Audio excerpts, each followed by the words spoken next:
вақте ки вай мерафт ба ягон шаҳри дигар ё ба ягон вай дигар, рости гап ман ҳама вақт дар хавотир будам ки ба ҳама ҷояш зананду ба рӯяш назананд.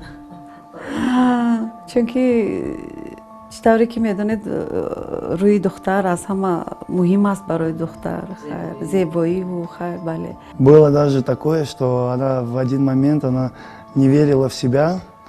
И, на то и есть тренер, ты должен стимулировать, должен так сделать, чтобы девочка поверила. Я еще до этого чемпионата я ей сказал, что на этом чемпионате, Анора, ты должна не то, что вот как бы не уверен, я с уверенностью это сказал, что она должна завоевать 2 золотые медали по 2 дисциплинам, потому что она к этому топу уже пришла. махсусан ҳангоми машқ бо ҳеҷ кас ягон гапи зиёдтӣ намезад. Мисол мешавад байни варзишгарон ки хандаю бозӣ дар вақти машқ низ мешавад, шӯхиҳо, вале Анора ба ягон таинҳо ҳатто аҳамиятам намедод. Мо мехостем коре кунем ки ақаллан як бор хандаи ӯро бинем, вале ягон вақт ин чизро мо намедидем. Правила поведения в зале, уважение старших, дать им уверенность в себе, да, это все дает первый тренер. Она ко мне уже пришла, я же вам говорю, когда она в зал зашла, она была уже подготовлена, то есть Риана очень большой вклад дала в развитие этой девочки, да. ин хело қин аст ҳам аз спарринг ва ҳам аз стили ҷои якумро гирифтан, барои он ки аз стили ӯ чил дар сетка чил духтар буд. ин хело ҳам қин мебошад. ӯ 4 бор 5 бор омад ки ҷои якумро ишғол кунад ва аз спаррингам ҳамин хел мебошад. вақте ки варзишгар ғолибиятро ба даст меорад ва парчами Тоҷикистонро дар байни дигар давлатҳо баланд мебардорад, ин як ҳиссиёти хеле бузург аст.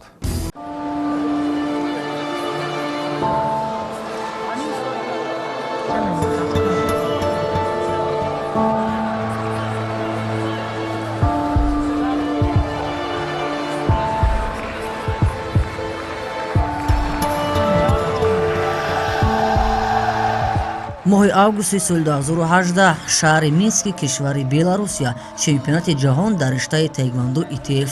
Анура Қурбонова ба сифати яке аз таеквондочиёни таҷрибадидаи даҳҳо майдонҳои мусобиқаҳои мухталифи дохилию ҷаҳонӣ бар ин арсаи нерӯсанҷӣ ба қасди дарёфти мақому мартабаву шӯҳрату шон бар шуду аз худ ба қадри кофӣ бурзу бозуву тавон манзур сохту чанде аз ҳарифони сарсахташро ҳам аз маърака бадар кард. мутаассифона бой дод, натавонистам, лекин аз 4 риштаи таеквондо ӯ баромад кард ва ба фикрам ки баромадаш хуб буд, лекин ба фикрам бахт омад накард ки натавонист ҷой гирифта, ягон ҷой гирифта натавонист.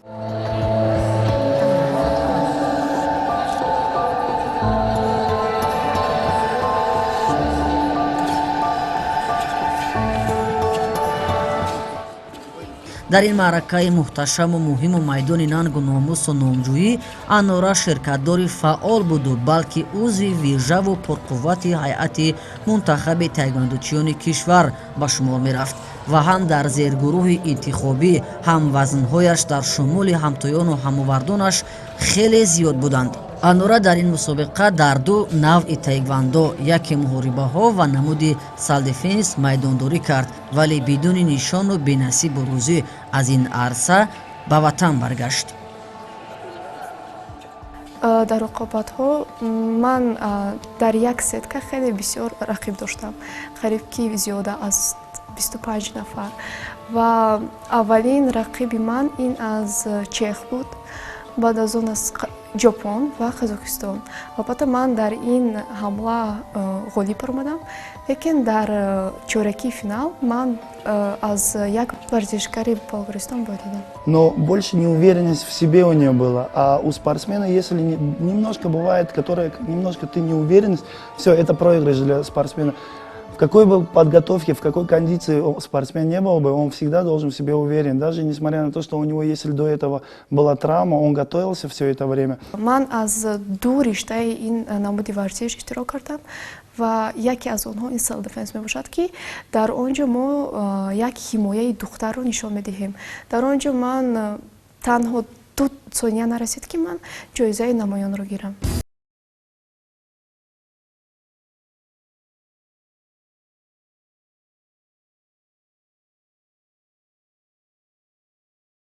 дар чемпионати ҷаҳон ба иқрори зумра мураббиён ва волидони Анора барош ахири кору ба масал рӯзи сияҳу мутаммиро мемонд дар аввал.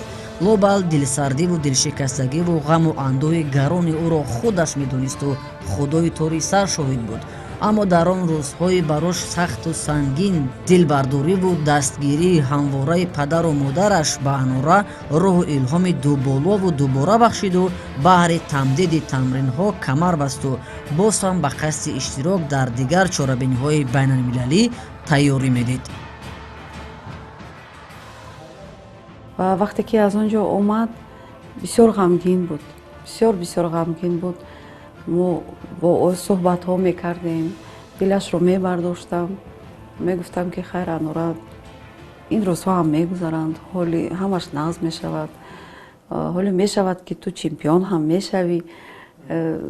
гирья мекард, зиқ мешуд. албатта ман хеле зиқ шудам, лекин ман хатогие ки вай сол кардам ман накардам ва гапҳои падари манро гӯш кардам ва ҳамаи эҳсосоте ки ман дар даруни худам доштам ҳамашро ба хатогии худам равон кардам. Дело в том, что там были введены новые правила. Эти новые правила мы сами, я как международный судья, для меня это, пока я сам еще не привык, мне было судить даже трудно, не то что участвовать спортсменам.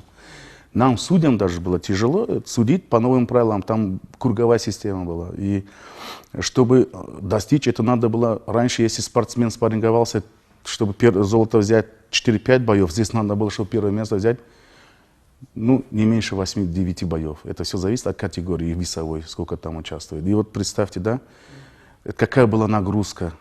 Это надо было просто не каждый, не то что это, но даже сильнейшие спортсмены других стран тоже не смогли выдержать такую нагрузку по новым правилам, которые бы проводились.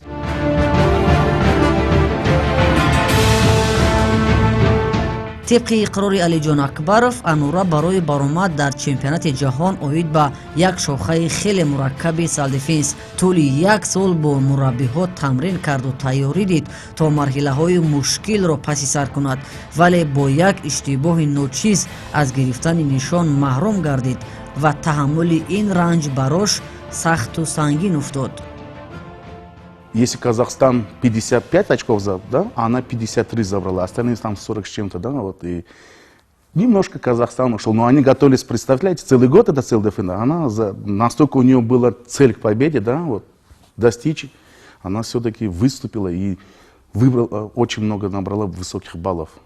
Больше 50 это уже хорошо. падару модарам ба ӯ вай суҳбат мекардем, мегуфтем ту ҳолӣ медонӣ ҳамаш дар пеш аст. Анура 8 декабри соли 2002 дар хонаводаи олим ва адиба дар шаҳри Душанбе ба дунё омадааст. вақте додаш ба дабистон даромад, дар дили дустурияки дилу дидаи волидон меҳру муҳаббати варзиш чун шӯълаи оташи аланга заду дигар пеши аҳли оила худро як тифлаки беқарору бесукун нишон медоду ҳамвора ҷасту парухез мекард.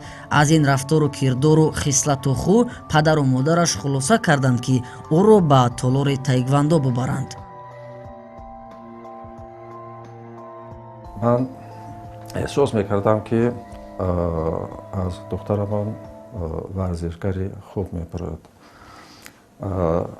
ҳамаи хислатҳоро ба назар гирифта мо бо модараш ба хулоса омадем ки духтарамонро ба федератсия таеквондо спорим. ёд дорам ки то ҳол вақте ки ман дар синфи 1 мехондам, духтарон дар як кунҷ ҷамъ мешуданд ва лухтак бозӣ мекарданд. ман бошам ба мисли писарон бобачагон бисёртар мошинбозӣ мекардам. ва инро падару модарам дида албатта ба як фикр омаданд ки маро ба ягон риштаи варзиш диҳанд. бештар ба бозичаҳои бачагона майлу рағбати зиёд дошт ва мо аз ҳамин бо падараш хулоса баровардем ки Анора шояд варзишгари хуб шавад. Аммо дар хурдиаш Анораҷон хело духтара ки гӯем ки камгап буд, тамоман кам муошират мекард. Ва мо ин ҳам яке аз сабабҳое ки мо ба соҳаи варзиш додем. Хостем ки Анора камтар кушода шаваду камтар муоширату камтар бо духтарон бо ҳамон ҳамсабақхонаш камтар дӯстӣ кунад. Бале, ба хотири ман он аст ки вақте ки падари ман дастамро гирифта ба зал овард, аввалан ман як тарс доштам, чунки хеле бисёр одам буд. Якумин мураббии ман ин Галима Марьяна буд ки қариб ки дар муҳлати 3 сол ман дар дастаи ӯ машқ мекардам ва вақте ки ман ба ӯ машқ мекардам ҳамаи тарсу ҳарози ман дар он ҷо нешуданд.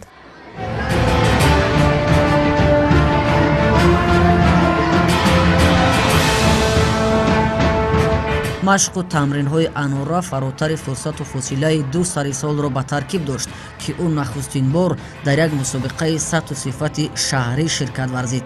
маъмулист ки қудумҳои нахустин ё дар ҳар масири арсаҳои болову буландро инсон бидуни заҳмату машаққату меҳнат ҳеҷ неке ба даст биёрад. аммо Анораи хурдсол инро кай бигузаронад он аҳду овон аз гӯшаи хаёл ки тарки пайраҳаи пеша карда кард. бону адиба он рӯзу он рӯзгорро хеле хуб дар хотираҳош эмин доштааст ки баромон тор тору дона ва хушмаза ҳикоя намуд. ва дар он ҷо бой дод ва баъд аз ин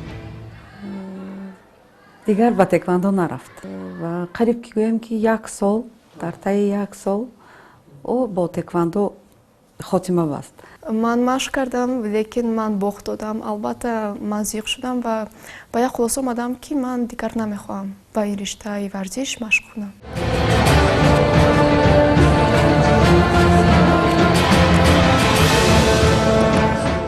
шавқу шуру туғёну шарораи чашмони меҳролудаву қалби шаҳидои як гулаки сари сабати хонаводаро яъне Анораро дар нахустин нигоҳу назар ки ба варзиш дошт аҳли авлоду оила эҳсос накарданд ки баҳри дубора бозгаштанаш ба таеквондо ҳатто ба қадри донаи арзан ё нуги сӯзан талош накарданд ва ӯро баҳри паймудани дигар пайраҳа ҳавасманд бинмуданд, яъне рақс.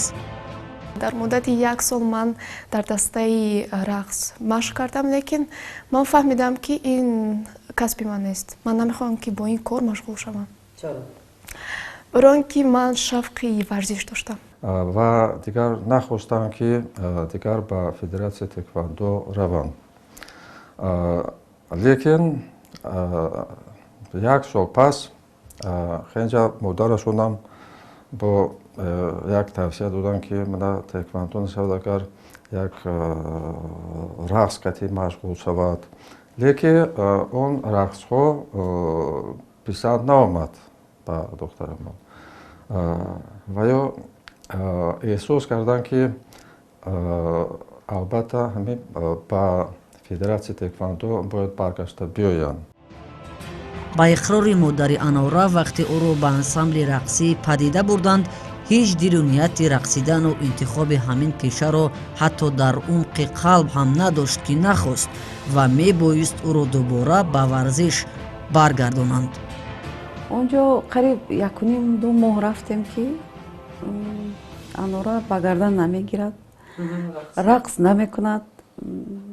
ҳама духтаро рақсу бозӣ мекунанд, бо ҳамдигар муошират мекунанд. аммо Анора бошад дар мобайн меистад, на даст мебардорад, на поча мебардорад, ҳеҷ кор намекунад. баъд ҳамин хел баъд як рӯзи падараш ба гуфтам ки ҳамин хел чӣ кор кунем, ин намехоҳад. хона ба серғайрат, хона ба ғайраташ бисёр, лекин дар рақс тамоман иҷро кардан нахост. албатта ман худам хоҳиш надоштам. Ман намехостам ки дар оянда бо чунин касб ман машғул шавам. ва дубора ба таеквондо рафтана чӣ боис? албатта ман хеле миннатдор ва шод ҳастам ки дар як рӯз падари ман ба падарам суҳбат кардам ва падари ман гуфт ки мағлубият ин ҳоло анҷоми кор нест, ин яке аз қадамҳои ғолибият мебошад. Ман ба як хулоса омадам ки ман бояд кори худамро ба анҷом расонам.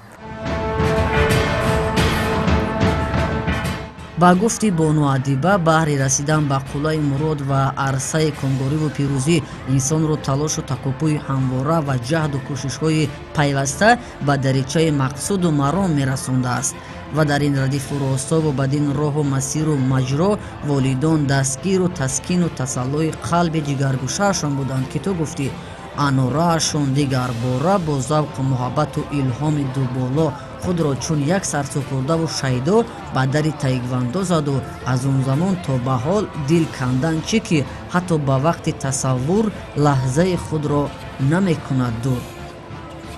барои нақша гузоштан ту бояд аввал меҳнат кунӣ, ҳаракат кунӣ. ҳамаи ҳамин корҳое ки дар таеквондо мураббиёнаш мегуфтанд о аллакай ба хубӣ иҷро карданро сар кард. Якум маротиба ҳамо ҷои сеюмро дар мусобиқаи варзишӣ дар сатҳи шаҳр ишғол карданд.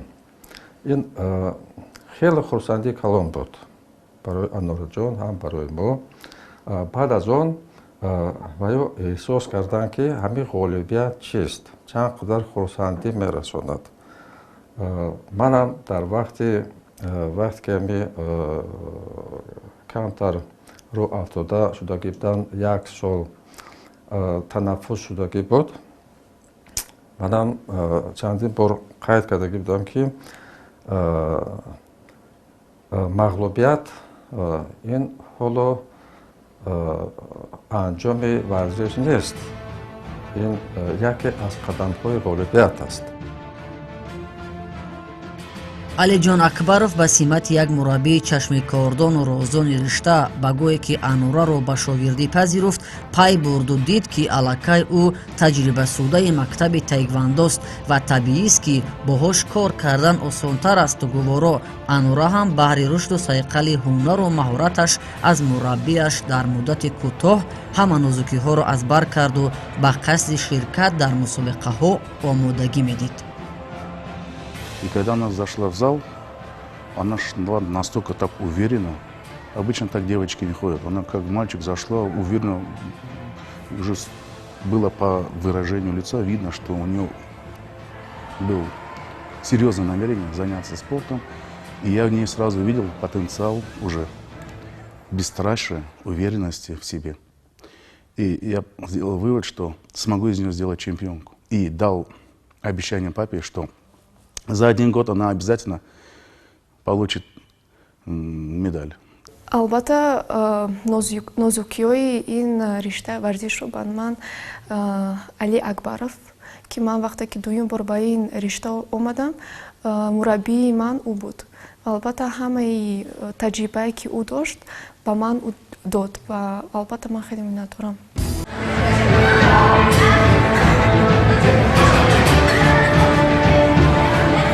Анора сарасоле ки дар мусобиқаҳои шаҳри Душанбе ва чемпионатҳои Тоҷикистон майдондорӣ мекунад, чанд раҳ дар пойтахт ва 3 раҳи дигар унвони қаҳрамонии кишварро ба номаш ихтисос додааст.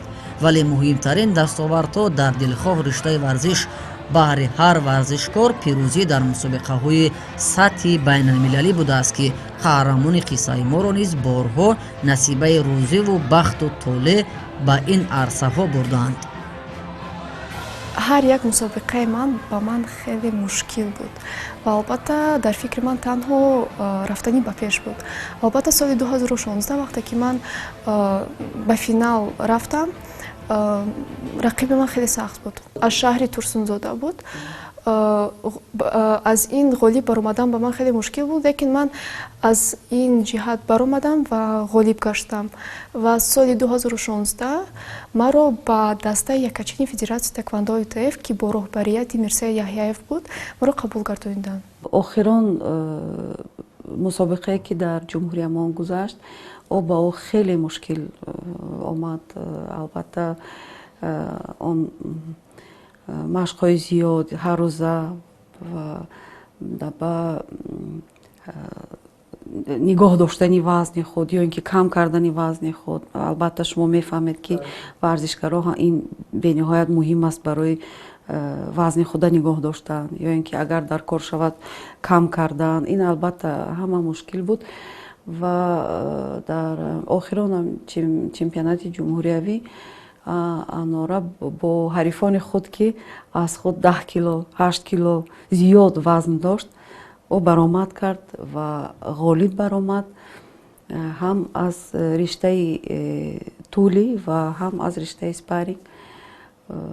Ва ин роҳхат шуд барои дар мусобиқаҳои байналмилалӣ иштирок кардани Анора. баъд аз он якум маротиба ба Республикаи Қирғизистон сафар кардаги будам. Дастаи таеквондо дар он ҷоям низ Анураҷон 2 медали тиллоӣ ба даст овардаги буданд.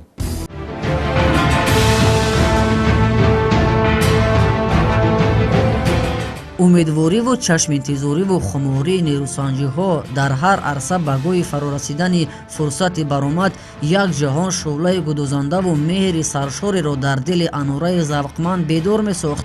ҳарчанд дили шикаста чӯ шишаи фонус аз чемпионати ҷаҳон дошт бо далелу дастаки мағлубияташ, аммо ин дафъа низ волидон кӯмакаш карданд то барои иштирок дар ҷоми ҷаҳон камар бубандад.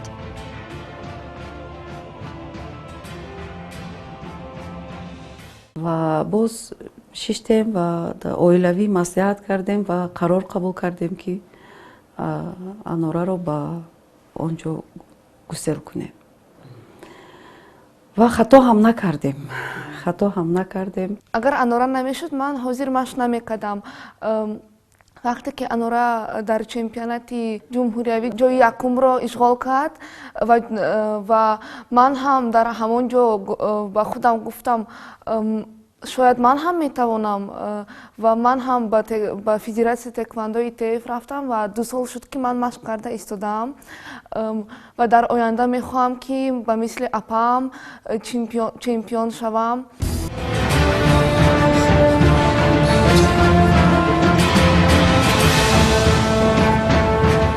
Анораро барои майдондориаш дар ҷоми ҷаҳони соли 2018 ки моҳи ноябр сурат гирифту мизбони маъракаи муҳташами мазкур шаҳри Мински кишвари Беларусия интихоб гардида буд, Далер Тюроев ҳам тамрин доду ба вақти майдондориҳош ҳамроҳияш мекард. И насколько я помню, всегда родители ее тоже поддерживали, всегда помогали, отправляли на чемпионаты, там Кубок мира, международные турниры, чемпионаты мира. Отправляли, но, к сожалению, в тот момент у нее не было достаточного опыта, чтобы завоевать золотую медаль. И она как бы завоевывала бронзу, там, а серебро завоевывала. Бывало такое, что она без мест приезжала. Но это все поправимое. Потому что любой спортсмен, который достиг больших высот, вначале начинает с низшего, да, он начинает вначале карабкаться до верха, а потом, чтобы на вершине задержаться, естественно, нужно еще больше труда.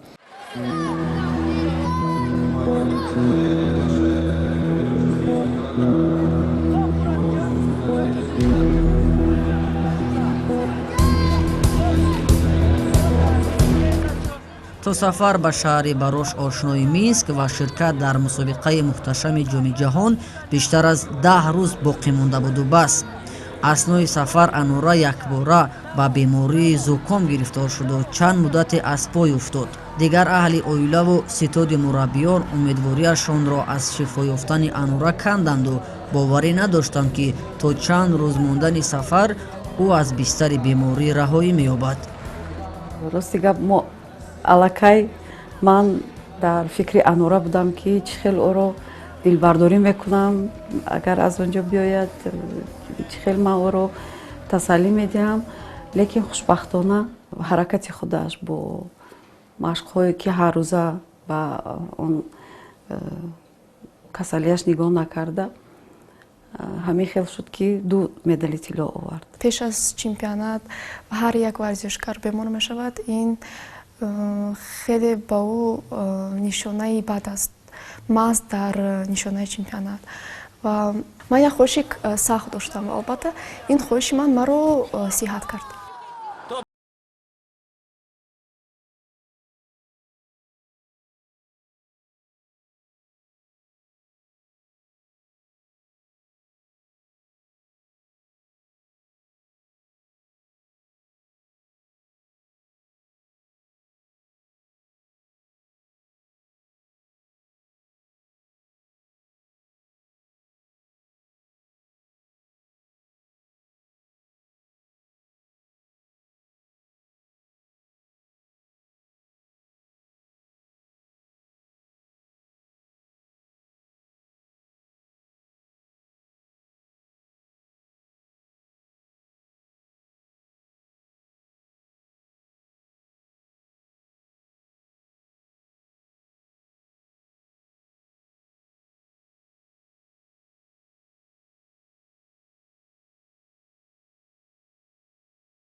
рақобат дар он ҷо хеле сахт буд, барои он ки рақибҳо хеле пуртаҷрибаанд, пурқувват ҳастанд, вазнинтар ҳастанд ва барои ман ин хеле мушкил буд. Нигоҳ накардам, дар як фикри ман танҳо ба беш буд ки ман бояд парчами азизамонро дар мобайни ҳамаи давлатҳо баланд бардорам. Анора показала себя, выложила все свои силы, все свои знания, весь свой опыт. Убрала полностью свой страх, поставила себе цель и, вот видите, достигла своей цели. Здесь, я же говорю, над ней работали очень много тренеров. Она в сборную ходила раз. Сюда ко мне приходила, в сборную она через день ходила, а получается она каждый день на тренировку. И еще сюда приходила. Дополнительно у меня мы ее готовили по тулям. То есть вот эти, опять же, мелочи, которые надо было в стойке держать, руки вот правильно держать, вот это все, там плюс-минус, это судьи, они сразу как бы определяют, можно, кто победил, кто нет. Здесь четко концентрацию ударов мы уже здесь ставили.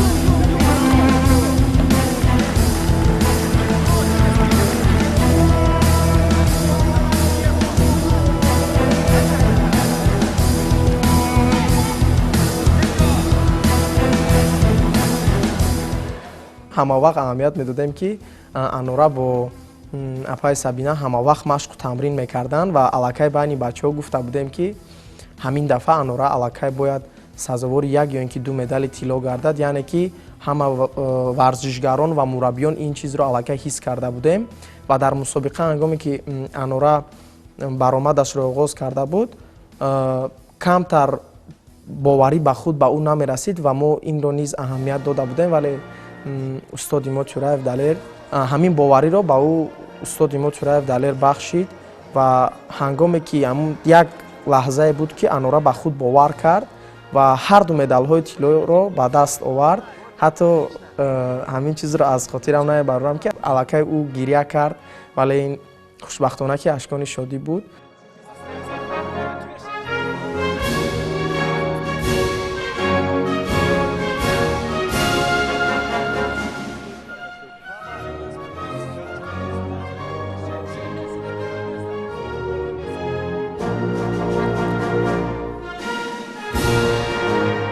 дигар суру суруру шодмониҳои беинтиҳо дар хонаводаи онҳо ҳукмрон буду бахту толаи буланд кошонаи эшонро нурпошӣ мекард.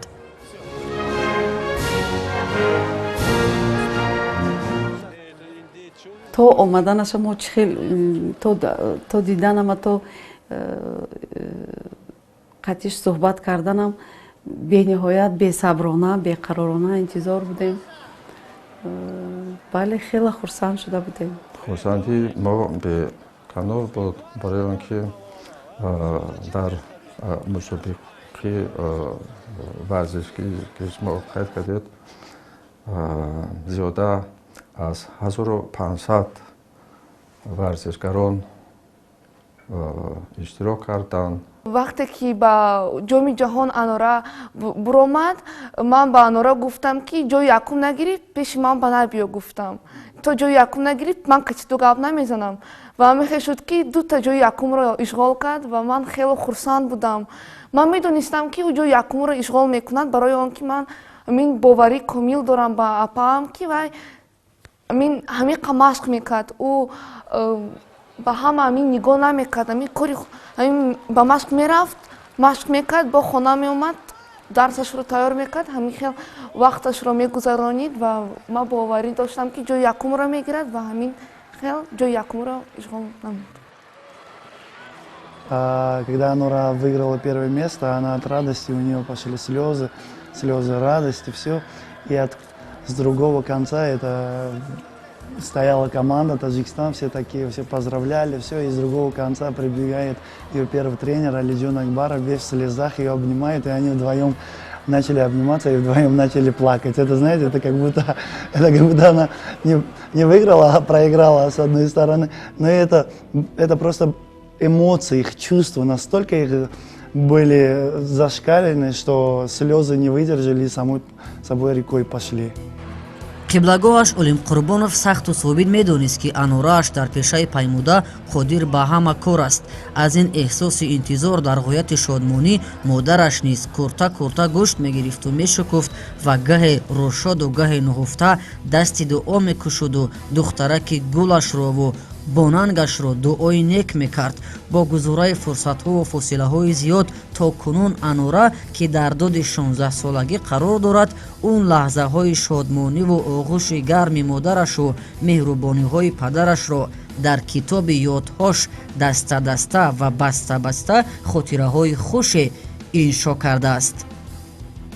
шукрона мекунам ки чунин падару модар дорам ки аз кӯдакиам аз молиявӣ аз ҳама ҷиҳат маро дастгирӣ мекунанд ва он озодӣ ки онҳо ба ман доданд ин ба фикри ман на ҳама дорад.